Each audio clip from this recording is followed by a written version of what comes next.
말 한마디에 균열. 그날 밤 저는 30년을 끼고 살던 반지를 빼려고 했습니다. 하지만 빠지지 않았습니다. 마치 이 집에서의 제 인생처럼 손가락을 비틀어 봤습니다. 아팠습니다. 살이 부어올라 반지가 살 속으로 파고든 것 같았습니다. 그런데 손녀의 입에서 나온 그 한마디가 모든 걸 바꿔버렸습니다. 할머니는 가족 아니잖아요? 저녁 6시 반. 저는 오늘도 부엌에 서 있었습니다. 된장찌개가 보글보글 끓고 있었습니다. 김이 얼굴에 닿았습니다. 뜨거웠지만 익숙했습니다. 30년째 맡는 냄새. 아들을 키우며 손주를 보며 매일 같은 시간에 끓여온 찌개에 국자를 들었습니다. 짤랑. 손가락의 금반지가 국자 손잡이에 부딪혔습니다. 둔탁한 소리. 광택도 다 바랜 반지였습니다.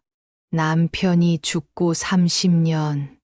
한 번도 빼본 적 없었습니다. 얘들아, 밥 먹어. 거실에서 며느리 지연의 목소리가 들렸습니다. 피곤이 묻어 있었습니다. 쿵쿵쿵. 손주들이 방에서 뛰어나왔습니다. 12살 민준이와 9살 민서. 학원 가방을 던져놓고 식탁으로 달려왔습니다. 할머니 배고파요. 그래.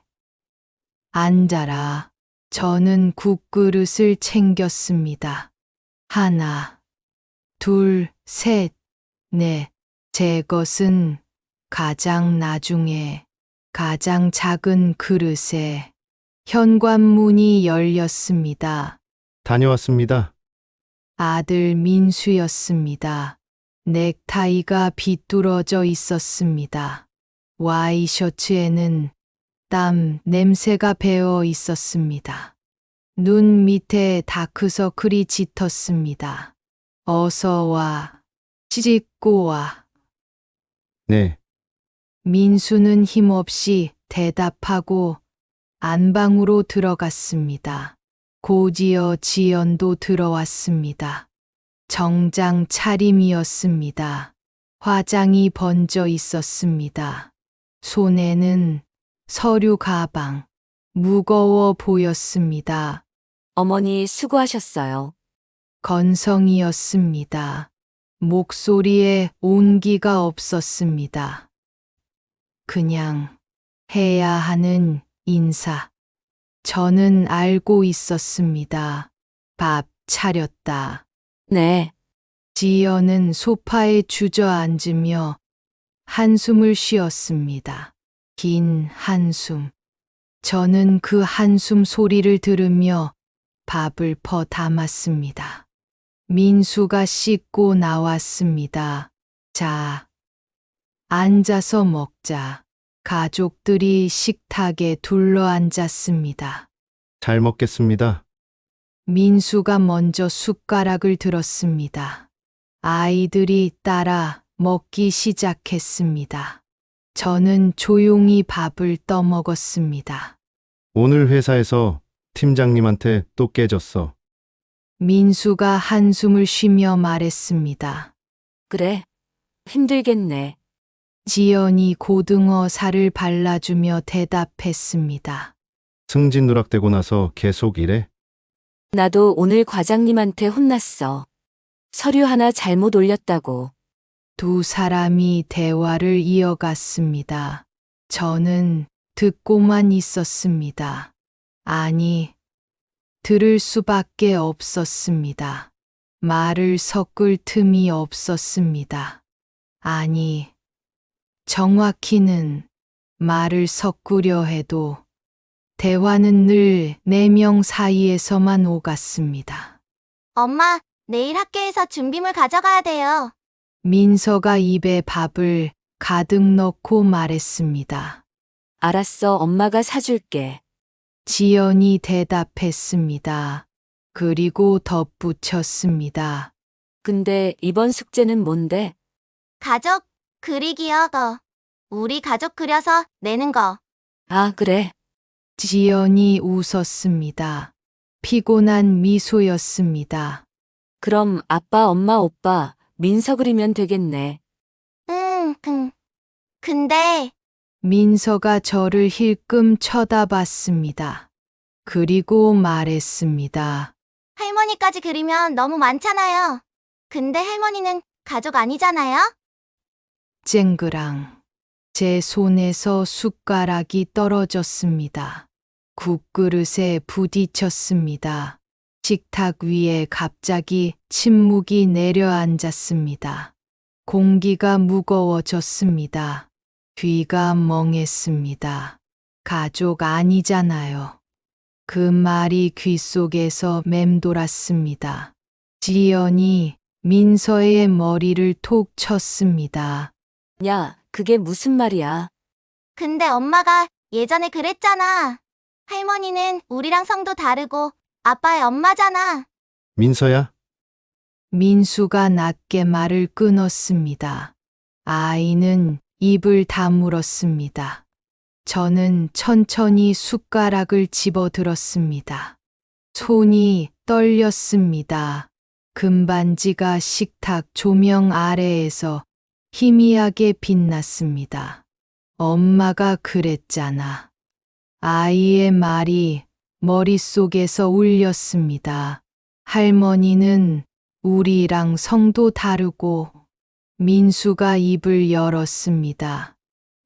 엄마, 괜찮아.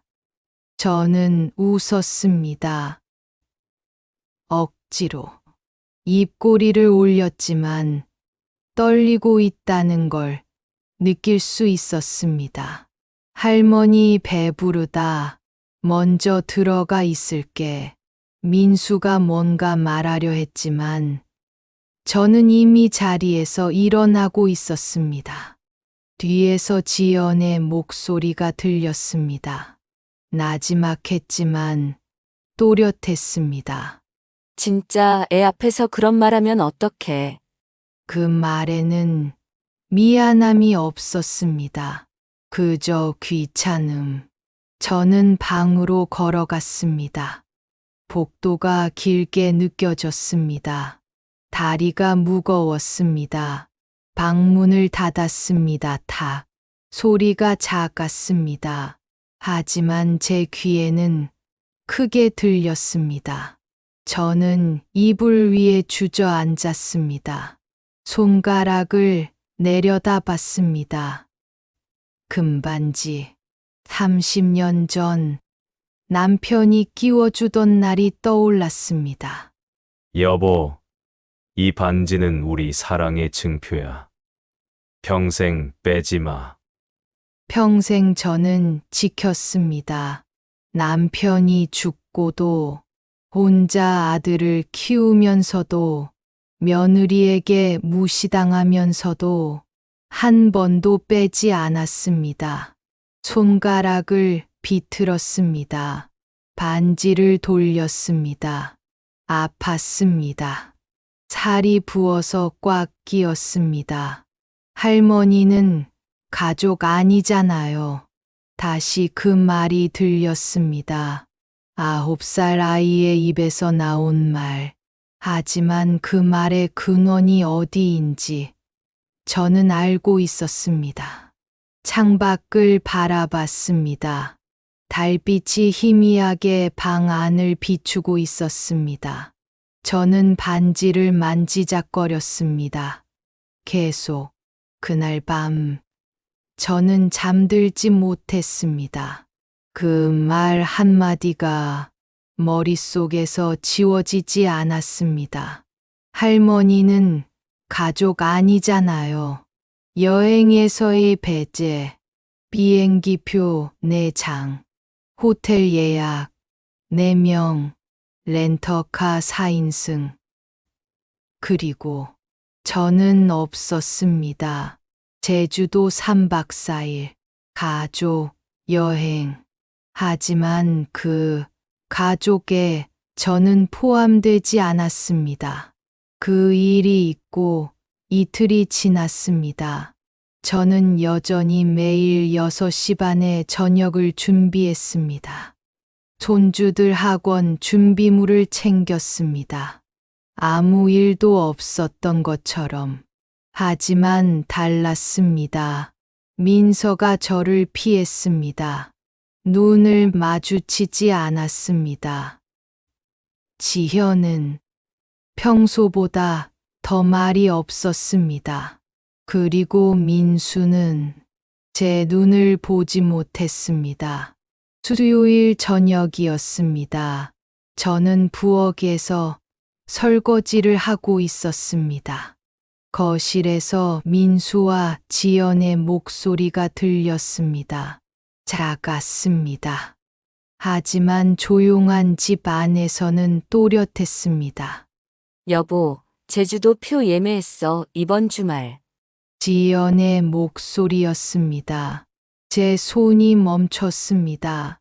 설거지 물이 철썩거렸습니다. 언제? 금요일 오후 비행기. 일요일 밤에 돌아오고. 아, 그래. 민수의 대답이 힘없었습니다. 침묵이 흘렀습니다.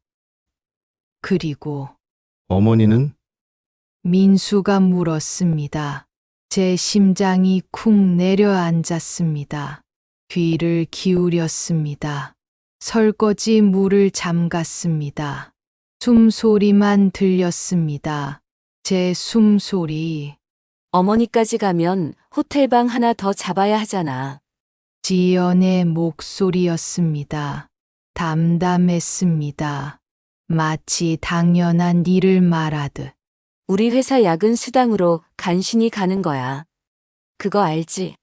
지난달에 당신 구조조정 위기였을 때 내가 얼마나 밤샘 야근했는데. 알아. 어머니는 집에서 쉬시는 게 나아.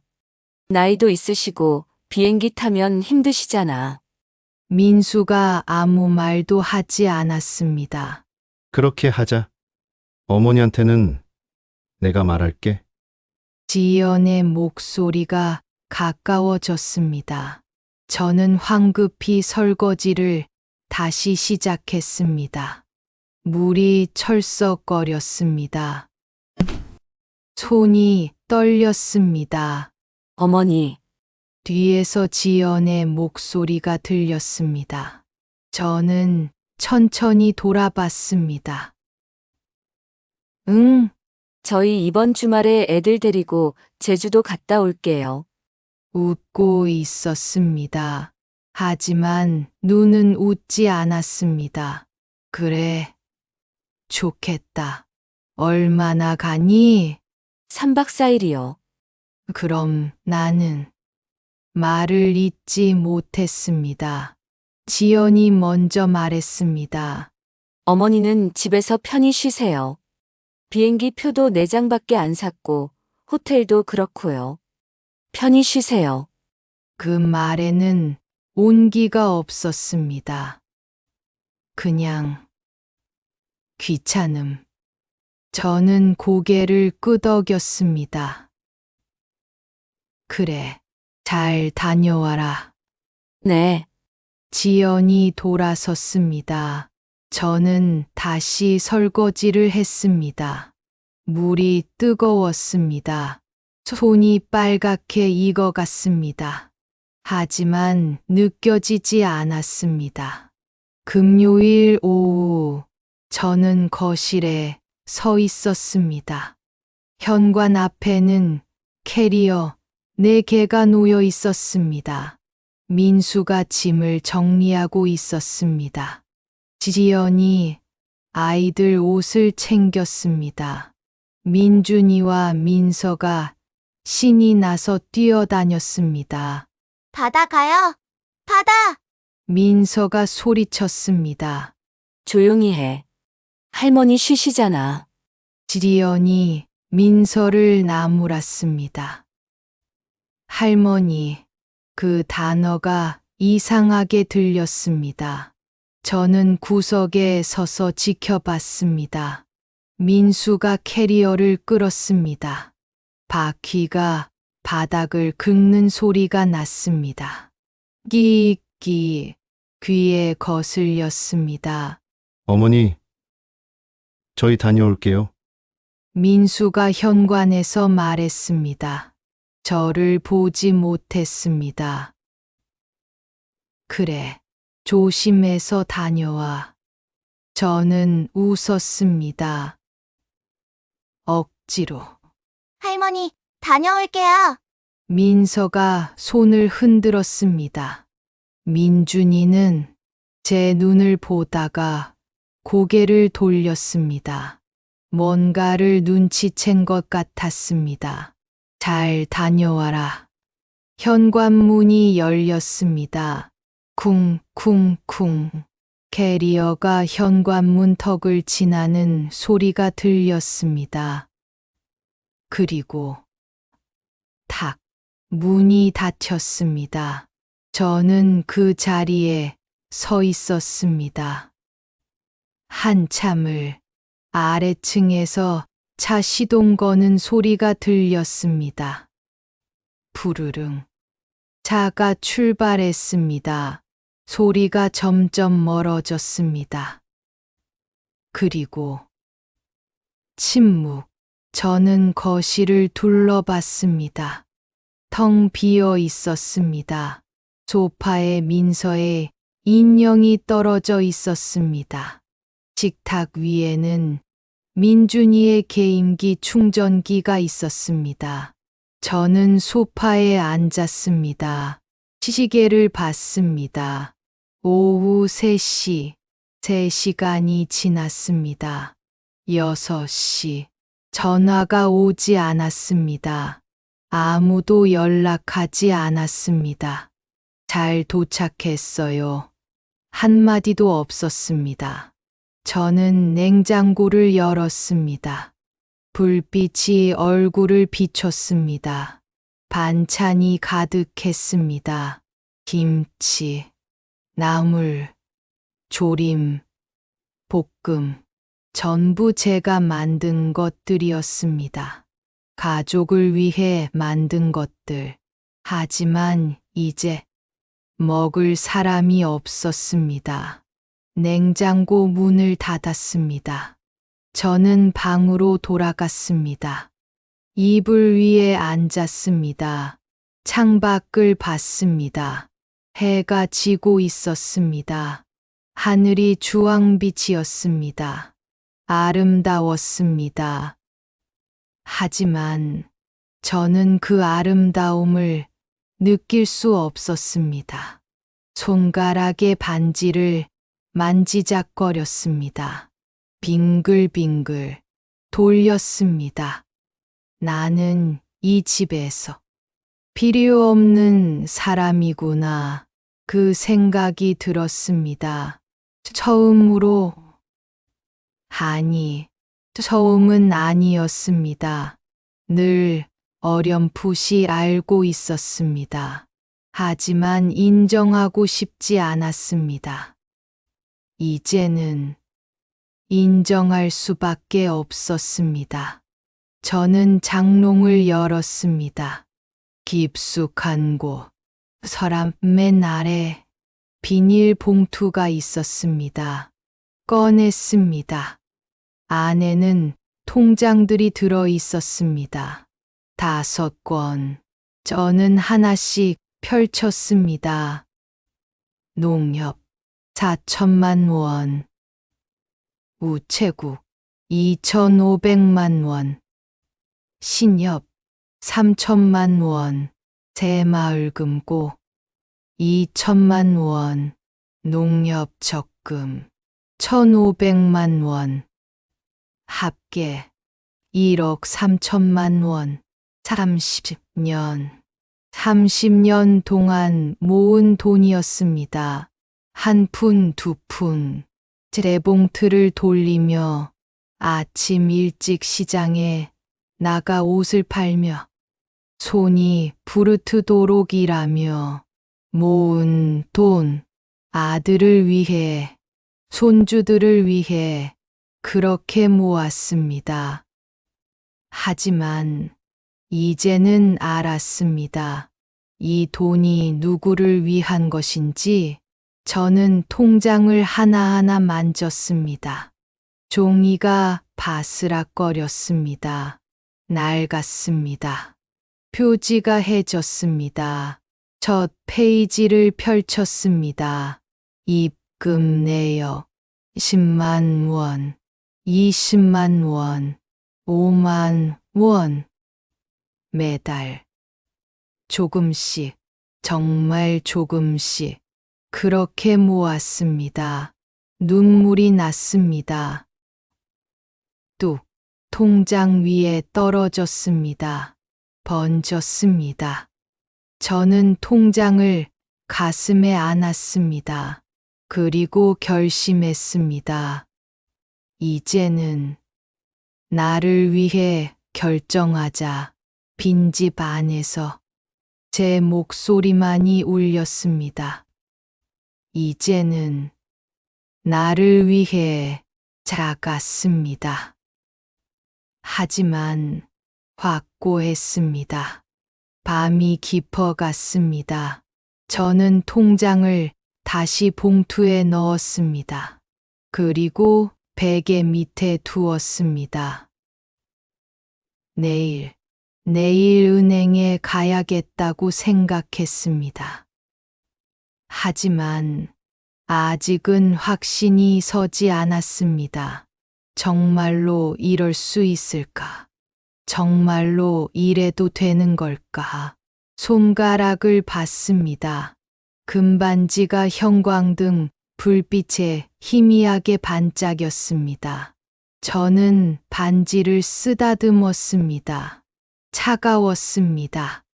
토요일이 지났습니다. 일요일이 지났습니다. 이틀 동안 단 한 통의 전화도 오지 않았습니다. 저는 혼자 밥을 먹었습니다. 혼자 설거지를 했습니다. 혼자 TV를 봤습니다. 하지만 아무것도 들어오지 않았습니다. 그냥 시간이 흘렀습니다. 느리게, 너무 느리게.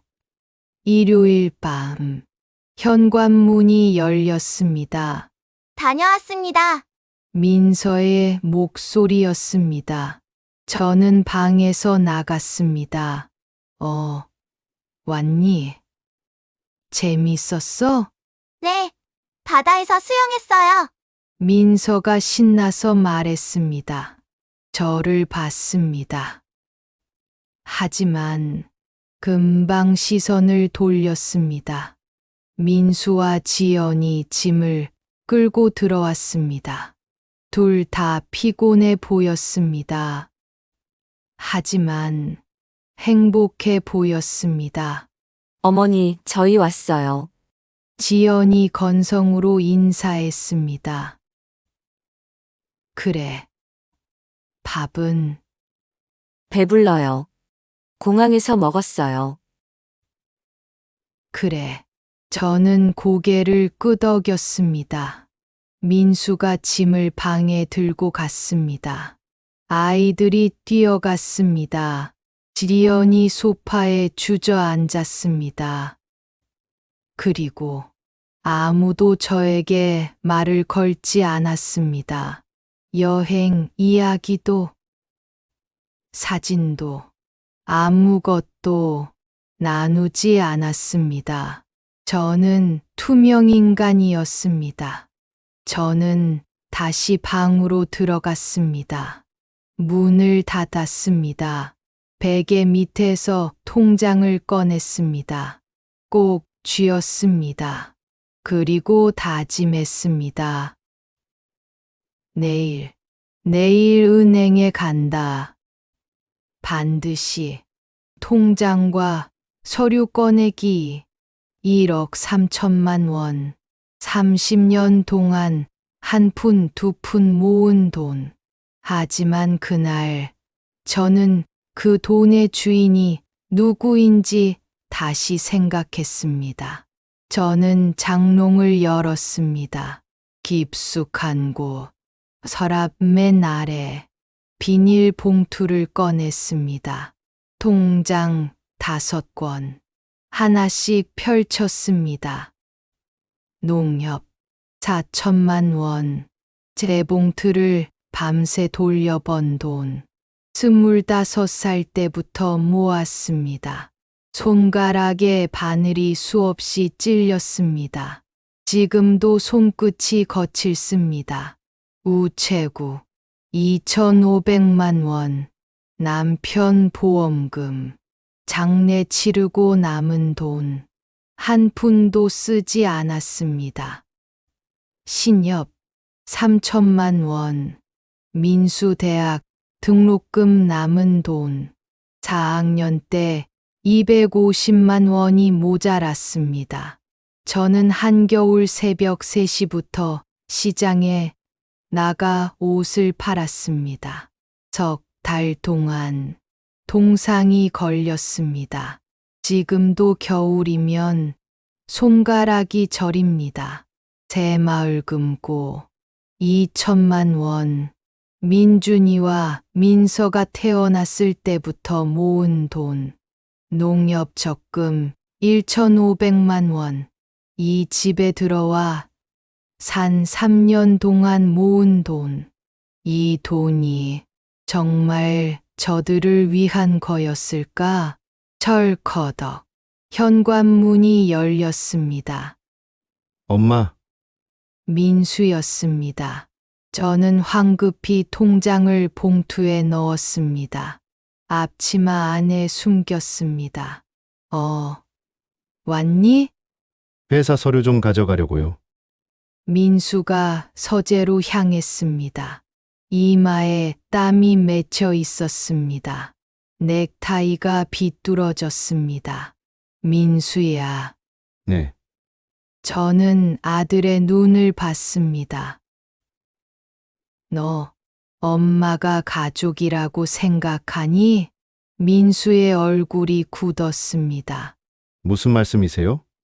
대답이 아니었습니다. 조심해서 가거라. 민수가 나갔습니다. 탁, 문이 닫혔습니다. 아들은 대답하지 못했어. 아니, 대답하고 싶지 않았던 거야.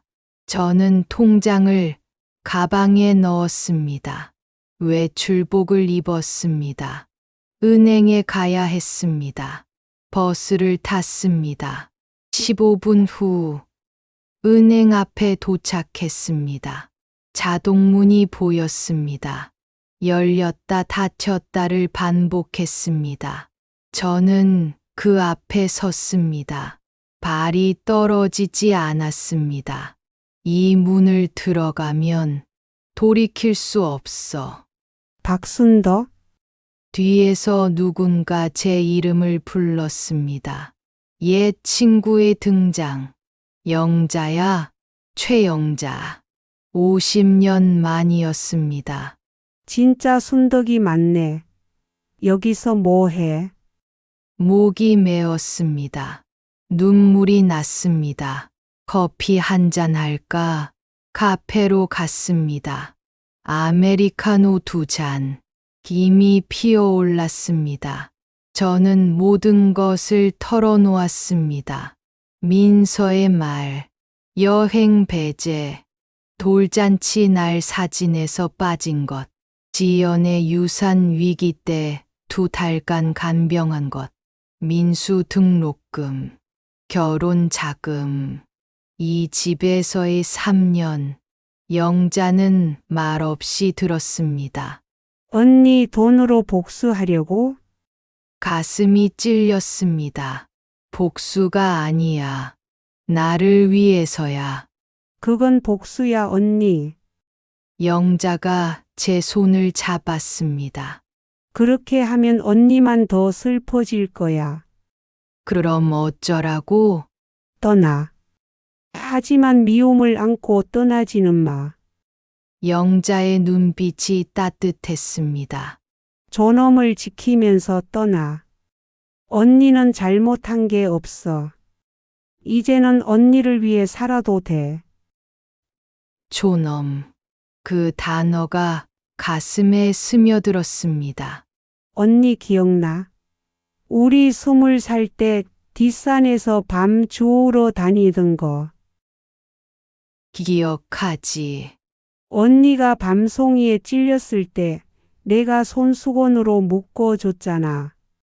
그때 언니가 영자야, 너는 진짜 내 가족이야 라고 했어. 눈물이 흘렀습니다. 언니 아직도 그 반지 끼고 있구나. 손가락을 내려다 봤습니다. 금반지가 희미하게 빛났습니다. 그 반지가 이제는 언니를 묶어두는 건 아닐까? 무슨 말이야?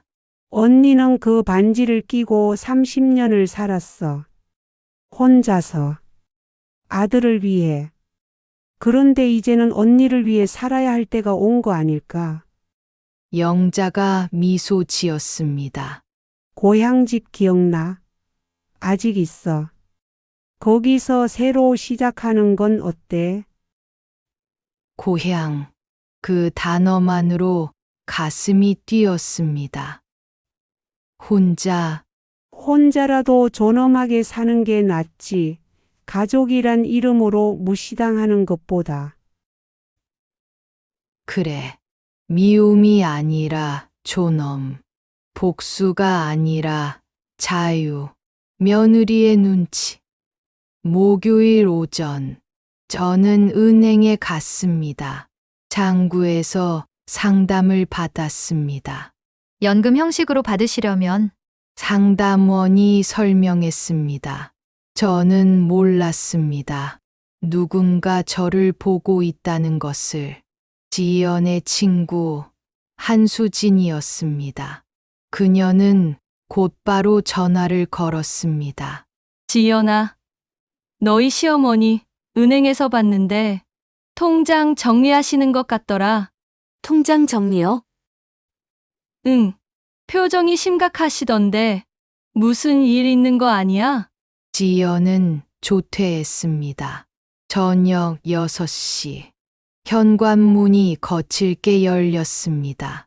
어머니, 지연이었습니다. 얼굴이 붉어져 있었습니다. 오늘 어디 다녀오셨어요? 그냥 좀 나갔다 왔지. 은행 가셨어요?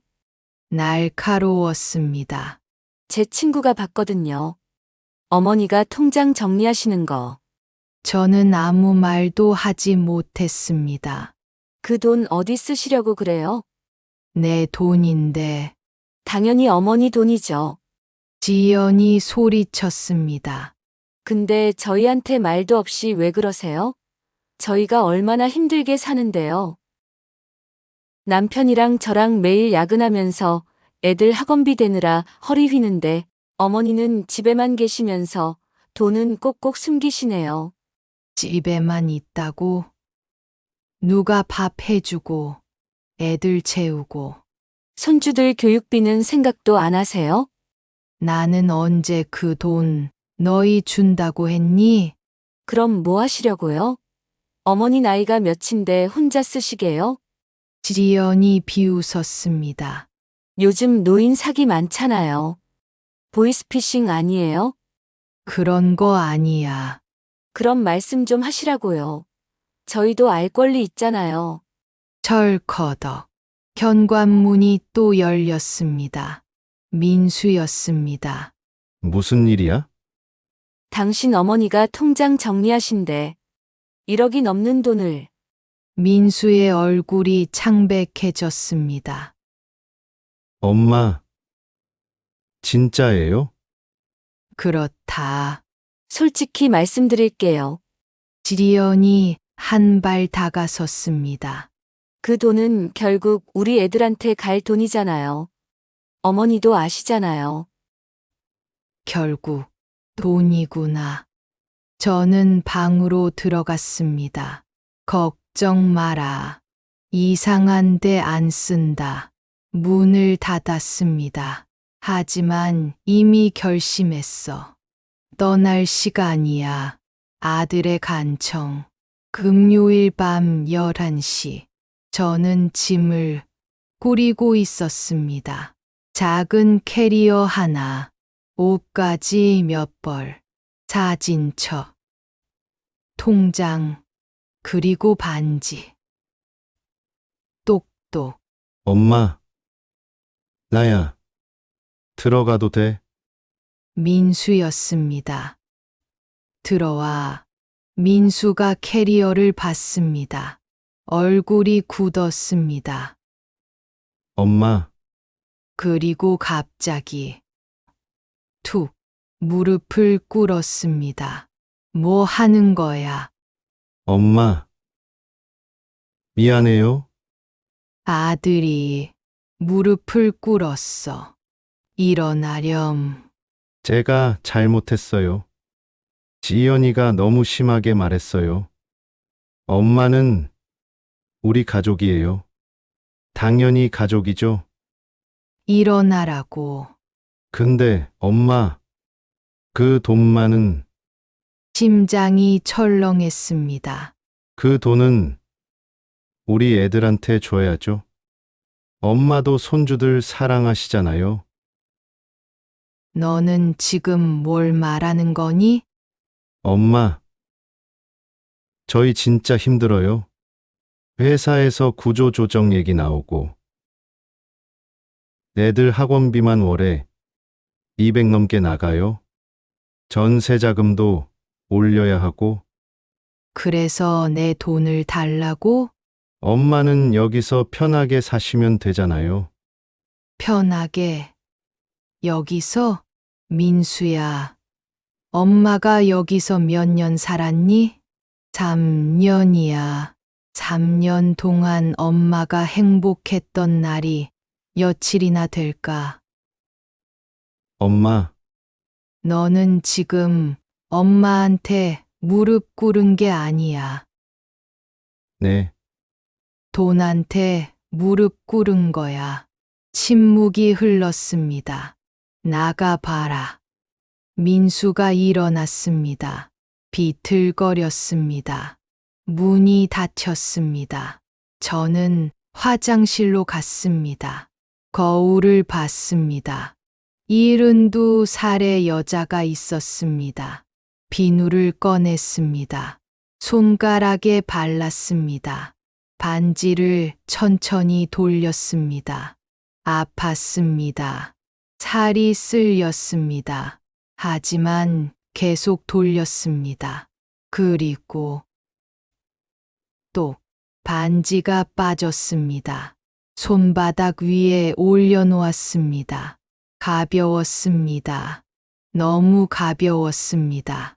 30년. 이제 끝이야. 마음도 조금 가벼워졌습니다. 재산 정리 발표. 토요일 오전 9시. 저는 일찍 일어나 샤워했습니다. 가장 깨끗한 옷을 입었습니다. 거실 식탁에 서류를 펼쳐 놓았습니다. 민수야, 지연아, 애들도 불러라. 할 말이 있다. 가족들이 하나씩 모였습니다. 지연의 얼굴이 불안했습니다. 앉아라. 모두 앉았습니다. 저는 서류를 하나씩 펼쳤습니다. 이것 좀 봐라. 통장 해지 확인증이야. 어머니. 이게 뭐예요? 1억 3천만 원. 내 전 재산. 민수의 입이 벌어졌습니다. 일부는 고향집 수리하는 데 썼어. 3천만 원. 지리언의 얼굴이 새하얗게 변했습니다. 나머지는 은행에 맡겼어.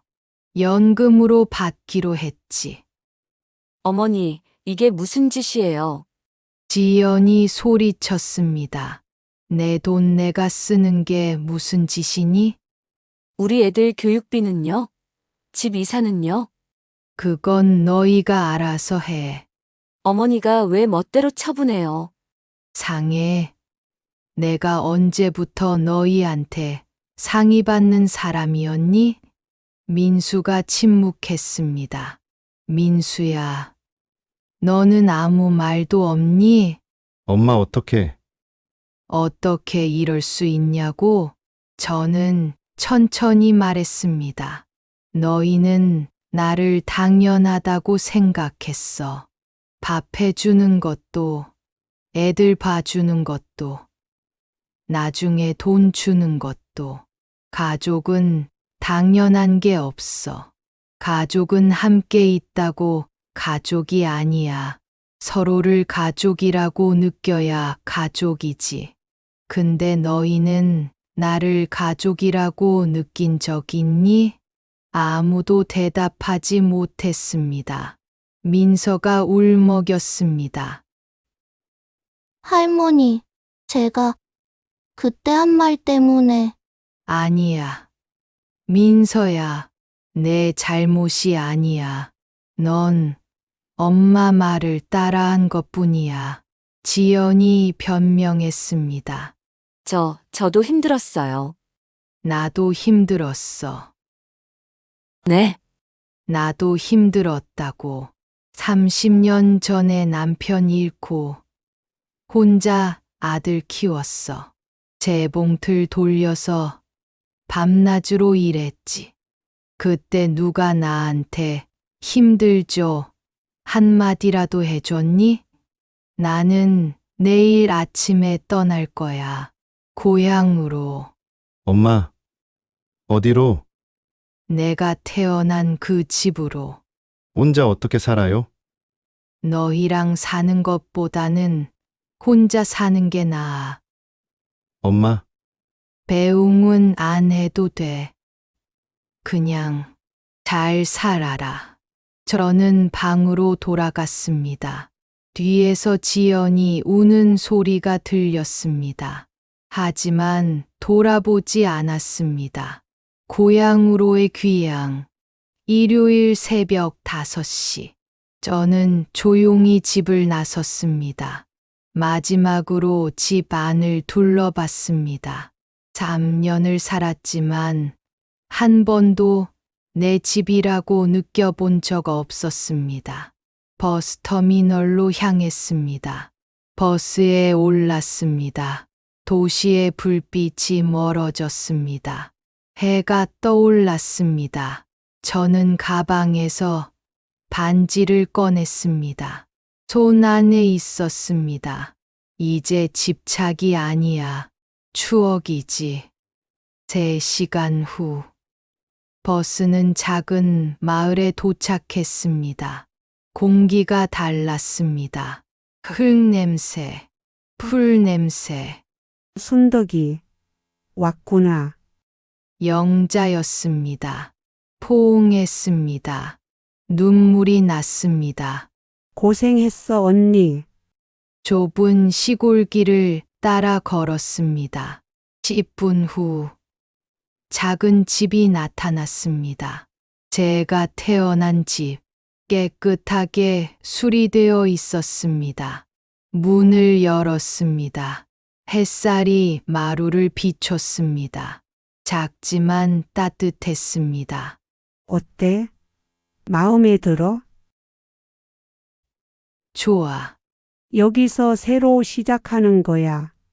저는 반지를 창가에 두었습니다. 햇살이 비추며 작은 무지개를 만들었습니다. 이제 해방이야. 자유. 한 달이 지났습니다. 토요일 오후, 차 한 대가 마을에 들어왔습니다. 민수였습니다. 엄마, 저는 문을 열지 않았습니다. 왜 왔니? 죄송해요. 정말. 들어오지는 마. 나는 아직 준비가 안 됐어.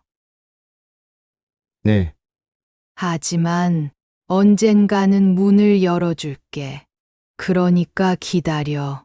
그리고 가족이 뭔지 생각해봐. 차가 떠났습니다. 저는 마당으로 나갔습니다. 코스모스가 바람에 흔들렸습니다. 자유로웠습니다. 하지만 외롭기도 했습니다. 통쾌했습니다. 하지만 허전하기도 했습니다.